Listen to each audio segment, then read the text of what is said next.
आणि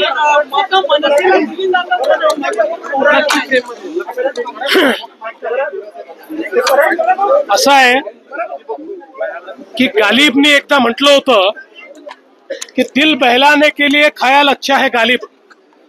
मी याच्यावर एवढंच म्हणेन, दिल बहलाने के लिए ख्याल अच्छा है गालिब. जोपर्यंत सत्य स्वीकारणार नाहीत तोपर्यंत सर्व पक्षांची अवस्था अशीच असेल. पहिल्यांदा लक्षात यांनी घेतलं पाहिजे, मोदीजी जिंकल्या 2014ला. 2014ला महाराष्ट्रातही काँग्रेसचं राज्य होतं, देशातही काँग्रेसचं राज्य होतं, 15-15 वर्षापासून होतं. त्यामुळे जोपर्यंत आपण का हारतो आहोत, जनतेने आपल्याला का नाकारलाय हे विसरून किंवा याचा अभ्यास न करता छाती बडवण्याचं काम करतील तोपर्यंत हे कधीच निवडून येणार नाही. लाडक्या बहिणीमध्ये 26 लाख लोकांनी गैरफायदा घेतलेला, अनेक म्हणजे मुंबई असो पुणे असो अनेक मोठ्या शहरांमध्ये यांचा लाभ आहे. त्या संदर्भात आता आमची चौकशी चाललेली आहे.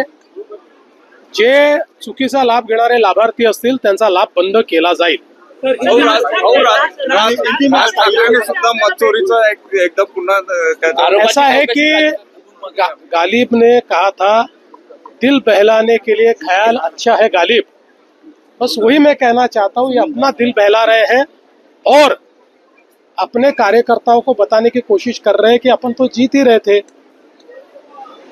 अपनी हार में कोई षड्यंत्र है ताकि कार्यकर्ता बिखर न जाए.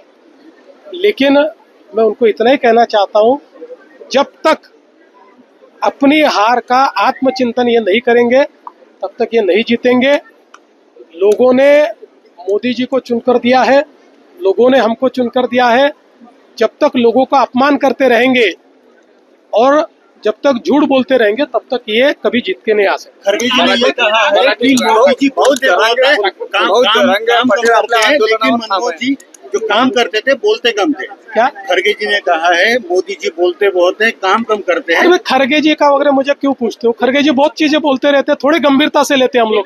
गंभीरता से लेने वाले लोग थोड़ी है ये. राज ठाकरे आपल्याला वारंवार भेटतात, मग तिथे ठाकरे बंधूंचे ऍक्च्युअली हे सुरू का आहे राजकारण, ते लोकांना भ्रमित होण्याचं कारण नाही.